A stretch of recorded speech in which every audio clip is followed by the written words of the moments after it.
आज हम बात करेंगे उस भाव की जिसकी सब चर्चा करते हैं कि हमारे पास धन कब आएगा, यानी कि द्वितीय भाव की। उसी से हम धन देखते हैं, उसी से हम ये देखते हैं कि हमारा धन टिकता क्यों नहीं है, कहाँ खर्च हो जाता है, हमारे पास धन किस तरह से आएगा, किस उम्र में आएगा। इन्हीं सब बातों पे आज हम चर्चा करेंगे। और सबसे विशेष बात, वीडियो को पूरी देखिएगा क्योंकि मैं बताने वाली हूँ आपको ग्रह के अनुसार आपका ग्रह कौन सा किस तरह से बैठा हुआ है, दूसरे भाव में, सेकंड हाउस में, या उसकी दृष्टि पड़ रही है सेकंड हाउस में, कहाँ से बैठ के उसकी दृष्टि पड़ रही है, यह देखना बहुत ही ज़रूरी है। तो इसीलिए वीडियो को पूरी देखिएगा यदि आप जानना चाहते हैं अपने धन के बारे में।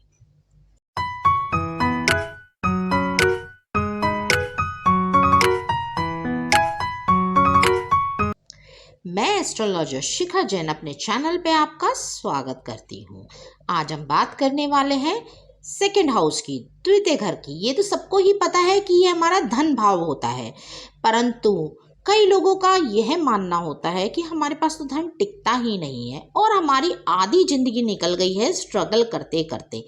हमारे पास धन कब आएगा, किस स्थिति में आएगा, तो इसी पे आज हम चर्चा करेंगे। सबसे पहले आप अपनी कुंडली उठाइए और यह देखिए कि आपके सेकंड हाउस में, द्वितीय घर में आपका कौन सा ग्रह विराजमान है। यदि वहां पर सूर्य बैठे हैं तो क्या फल होगा, इसके बारे में मैं आपको बता रही हूँ। यदि सेकंड हाउस में सूर्य बैठे हैं और या अष्टम में बैठ के भी दृष्टि दे रहे हैं तो क्या फल सेम होगा? कहीं ना कहीं लगभग असर आएगा ही। आपके सेकंड हाउस में यदि सूर्य बैठे हुए हैं तो व्यक्ति अपनी मेहनत से, अपनी लगन से, जी जाने करके बहुत सा धन कमाता है, परंतु वह धन जो होता है उसका 40 के बाद इकट्ठा होना शुरू होता है। धन तो वो पहले से ही कमाना शुरू कर देता है, परंतु वह उससे अपनी दिनचर्या और जीवन में सुख सुविधा के सामान जुटाने में लगा रहता है, या तो इंस्टॉलमेंट भरने में लगा रहता है या फिर उसका कर्जा उतारने में लगा रहता है। तो इस चक्कर में उसका धन एकत्रित नहीं होता है। 40 की उम्र के बाद जाकर उसका धन इकट्ठा होना शुरू होता है। वह लगभग अपनी जिम्मेवारियां 40 एज, आपको तो लगेगा बहुत ज़्यादा है, पर कोई ज़्यादा नहीं है। 40 उम्र तो नॉर्मल होती है। तो यदि आपने 40 तक धन एकत्रित कर लिया तो आपने जीवन में बहुत कुछ अचीव कर लिया है। तो 40 प्लस जब आप हो जाते हैं, जिनके सूर्य सेकंड हाउस में है, ये मैं उनकी बात कर रही हूँ, जब आप 40 प्लस हो जाते हैं तब आपके पास धन एकत्रित होना शुरू हो जाता है। यदि यही सूर्य आपका अष्टम में बैठे हो तो क्या होता है? हाँ, एक चीज़ और मैं आपको बताऊंगी। यदि आपका सेकंड हाउस में सूर्य है तो आपको पिता से भी बहुत सारा धन प्राप्त हो सकता है, या फिर पिता जैसा व्यक्ति जिसको आप अपने पिता की जगह रखते हैं उससे भी धन प्राप्त आपको होता है। तो दोनों ही सूरतों में आपके पास धन आना अवश्य है। और एक चीज़ और मैं आपको बताना चाहूँगी, आपके कोई भी काम रुकेंगे नहीं कभी भी। यह आपको ईश्वर का आशीर्वाद है, आपके काम बनते रहेंगे। मैंने बोला ना, या तो पिता से आपको धन मिल जाएगा, आपका काम रुका हुआ है, या पिता जैसे किसी व्यक्ति से जिसकी इम्पोर्टेंस आपकी लाइफ में हमेशा रहेगी। वह आप उसको अपने मददगार के रूप में, या एक पिता के या बड़े भाई के रूप में हमेशा अपने साथ ही पाएंगे। यही सूर्य यदि आपका अष्टम में बैठा है तो वो सेकंड हाउस को दृष्टि देगा, तो आपका धन मिलना तय है। वह आपको पैतृक संपत्ति से, सेकेंड हाउस में सूर्य क्या हो गया, अपना धन व्यक्ति कमाता है, बहुत तादाद में कमाता है, और अपने पिता से उसको धन भी मिलता है। तो यहाँ तो दोनों बातें हो गई। परंतु यदि अष्टम में सूर्य बैठता है तो क्या होता है? अष्टम में सूर्य बैठता है तो वह पिता से भी धन दिलाता है, पैतृक संपत्ति भी दिलाता है, और व्यक्ति अपना धन भी कमाता है। अब इसमें फ़र्क क्या आ जाता है? फ़र्क ये आ जाता है कि अष्टम में बैठे हुए सूर्य जिनके होते हैं वह व्यक्ति धन बहुत खर्च करते हैं, बहुत ही खर्च करते हैं। वह अपनी जी हजूरी करवाने के लिए और अपनी वाहवाही बटोरने के लिए भी धन की बहुत खर्चा करते हैं। वह कहते हैं हमें वाहवाही मिल जाए, हम थोड़ा सा धन खर्च कर देंगे तो क्या हुआ, मन को सुकून मिलेगा। तो उनकी सोच कुछ इस तरह की हो जाती है। यदि आप कहते हैं हमारा अष्टम में सूर्य और हमारा बहुत खर्चा होता है, तो फिर आपको अपनी इन जी हजूरी वाली आदतों पे थोड़ा सा कंट्रोल करना पड़ेगा। हो सकता है किसी व्यक्ति को ये बात बुरी भी लग जाए कि हम तो ऐसे नहीं हैं, माना आप दिल के बहुत अच्छे होते हैं, बहुत कार्य भी करते हैं, अपना कार्य यह प्राथमिकता पर रखते हैं, बहुत मेहनती होते हैं, परंतु थोड़ी सी ये आदत तो होती है, चाहे आप माने चाहे आप ना माने। तो इसीलिए आपका धन खर्च होता है दूसरों के ऊपर, अपने ऊपर भी करते हैं, पर अपने ऊपर धन खर्च करना तो सबको ही अच्छा लगता है, नहीं तो हम सेविंग ही क्यों कर रहे हैं। यदि आप दूसरों की जी हजूरी के चक्कर में, अपनी जी हजूरी करवाने के चक्कर में धन खर्च करते हैं तो आपका धन बहुत ही व्यर्थ खर्च होता है। अब हम बात करेंगे चंद्रमा की कि आपका धन कहाँ से आता है और कहाँ खर्च होता है। एक बात और कहूँगी मैं, जिनके सूर्य है सेकंड हाउस में या अष्टम में, यदि उनके साथ ऐसा होता है तो कृपया कमेंट्स में ज़रूर बताइए। एक बात और मैं कहना चाहूँगी, जिनके सूर्य अष्टम में है ना, वह अपने माता पिता पे भी धन बहुत खर्च करना चाहते हैं और अपने परिवार पे भी बहुत धन खर्च करते हैं। सेकंड हाउस में सूर्य वालों को लिए तो मैंने बोला ना कि वह अपने फर्ज पूरे करने के लिए धन एकत्रित भी करते हैं और खर्च भी करते हैं, और 40+ के बाद धन उनका एकत्रित हो जाता है। सही यही नियम लागू होता है अष्टम वालों के लिए भी। वह अपना भी धन कमाते हैं और उनको आकाश में को धन की प्राप्ति भी होती है, इसीलिए वह अपने ऊपर भी खर्च करते हैं और दूसरों के ऊपर भी खर्च करते हैं, और सेम 40 के बाद ही उनका धन सेविंग होनी शुरू होती है। यदि ये किसी की लाइफ में हुआ है या किसी पे लागू होता है तो प्लीज़ कमेंट करके ज़रूर बताइएगा। अब हम बात करेंगे चंद्रमा। चंद्रमा सभी जानते हैं कि हमारे माता का कारक होता है। यदि चंद्रमा हमारा सेकंड हाउस में बैठता है तो धन कहाँ से आता है? सेकंड हाउस में जब चंद्रमा बैठते हैं तो हमें माता से अपार धन की प्राप्ति होती है। माता हमें धन का एक स्रोत होती है, वह हमें बहुत सी प्रॉपर्टीज़ और बहुत धन देकर जाती है। जिनके सेकंड हाउस में चंद्रमा होता है, परंतु एक चीज़ मैं आपको बताना चाहूँगी, उनकी माता अपने पास धन एकत्रित नहीं कर पाती। वह एक एज में जाके धन एकत्रित करती है जो कि वह अपने बच्चों को देकर जाती है, परंतु वह अपने बच्चों के लिए सब कुछ करने को तैयार होती हैं और अपने बच्चों को धन की कभी कमी नहीं करने देती, चाहे उनके पास धन हो चाहे ना हो, चाहे उन्हें दुगना काम क्यों ना करना पड़ जाए। इसीलिए माता के पास ऐसा नहीं होता कि बहुत सारा धन एकत्रित होता है, परंतु इतना होता है कि वह अपने बच्चों की ज़रूरतें पूरी करें। एक समय के बाद माता अपना धन इकट्ठा कर लेती हैं जो कि वह अपने बच्चों को देकर भी जाती हैं, और प्रॉपर्टीज़ भी बनाती हैं जो कि वो अपने बच्चों को देकर जाती है। यहाँ पर चंद्रमा बैठा होता है तो बच्चे का धन या व्यक्ति का धन कैसे खर्च होता है? उनसे इमोशनल आके लोग रोते हैं, इमोशनल करते हैं, रो रो के उनके सामने धन की मांग करते हैं कि हमें ज़रूरत है, दे दो, हम आपका वापसी कर देंगे। परंतु जिनके सेकंड हाउस में चंद्रमा है, आप भूल जाइए कि आपका धन वापसी मिलेगा, आपका धन तो समझ लीजिए गया। तो इसीलिए इस चीज़ का ध्यान रखिए कि किसको धन देना है, किसको नहीं देना है, इस बात का आपको ही निर्णय करना पड़ेगा। क्या यह व्यक्ति हमारा धन वापसी कर सकता है? कहीं भी आपको शंका हो कि यह व्यक्ति मेरा धन वापसी नहीं करेगा, चाहे वह कितना ही रो रहा हो, आपको उसे धन नहीं देना चाहिए, क्योंकि वो वापसी आने वाला नहीं है। क्योंकि लोग यही पूछते हैं कि हमारे पास धन एकत्रित क्यों नहीं होता। अरे आपके पास धन है, आपने दे दिया है, तो आपके पास एकत्रित कहाँ से होगा? आपको थोड़ा सा इन चीज़ों का ध्यान तो रखना ही पड़ेगा।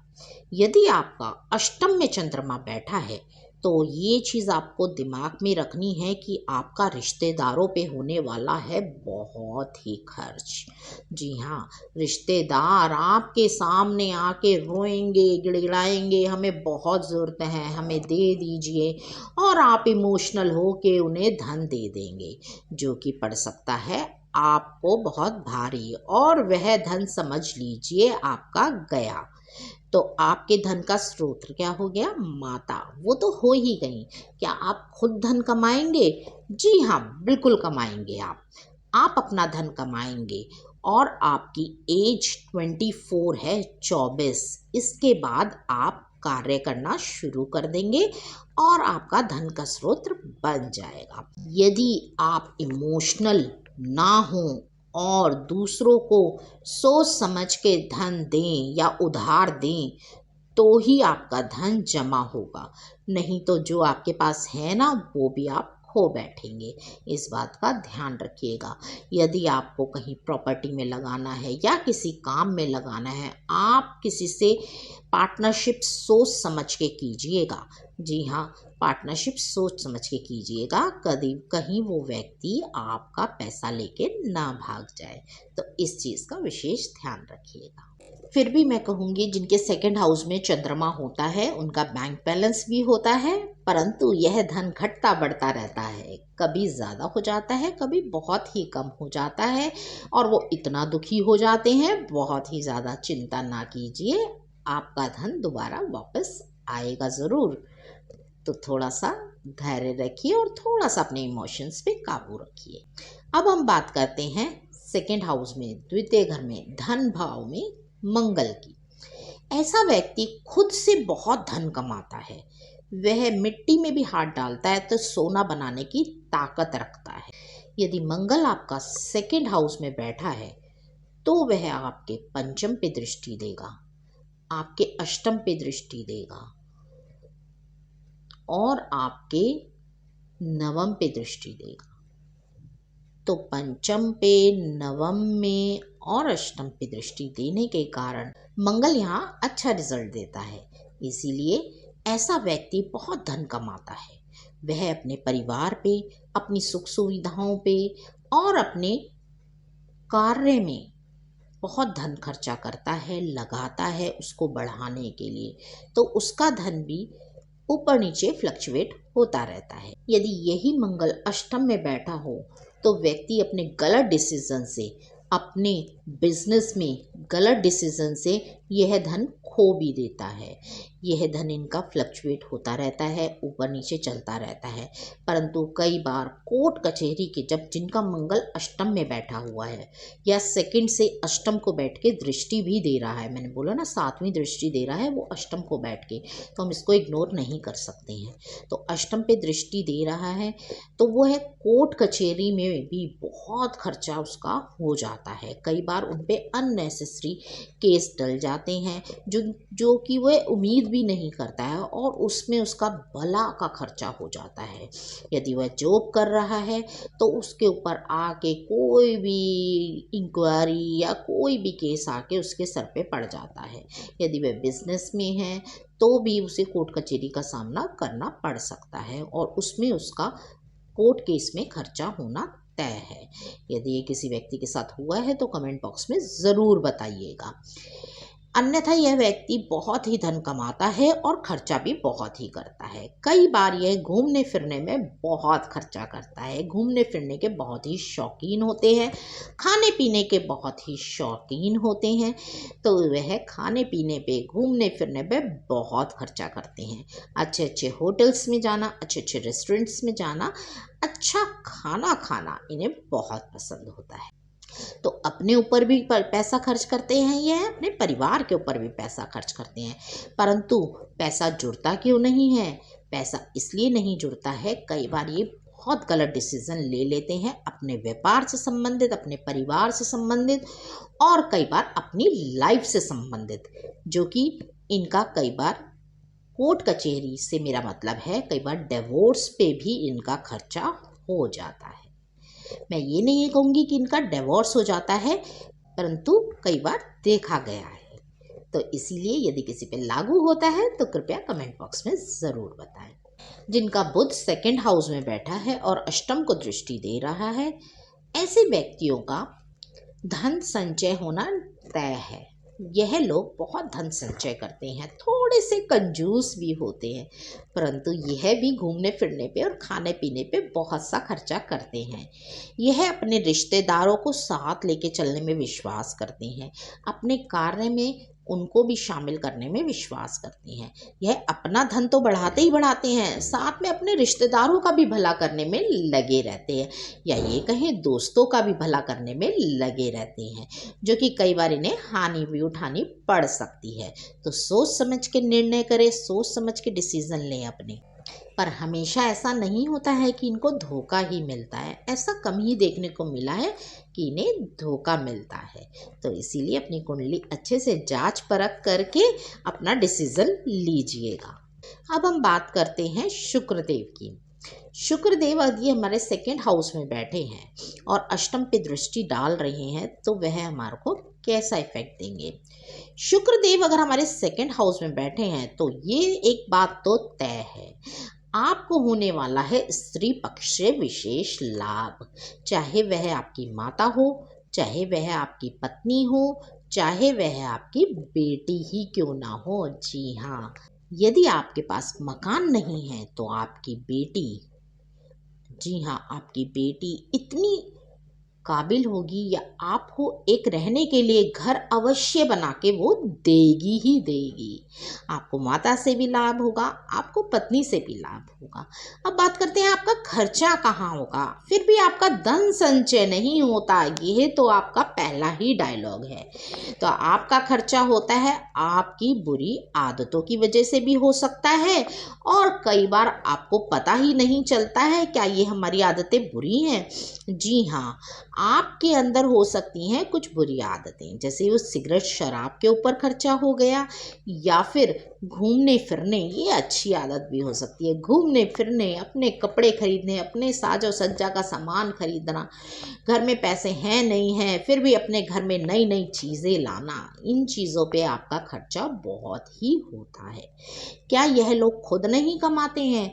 बिल्कुल कमाते हैं, यह लोग अपना खुद का भी अर्निंग करते हैं, पर कई बार देखा गया है अपनी अर्निंग यह चाहे बहुत ज़्यादा कर लें, ये उतने ही खर्चे भी पाल लेते हैं। तो थोड़ा सा कीजिए अपने खर्चों को कंट्रोल। कई बार देखा गया है जिनके शुक्र सेकंड हाउस में होते हैं उनकी वाइफ बहुत खर्चा करती है, या कई बार देखा गया है उनकी बेटी भी बहुत खर्चे में एक्सपर्ट होती हैं, नए नए कपड़े पहनना, पापा आज मुझे यहाँ घूमने जाना है।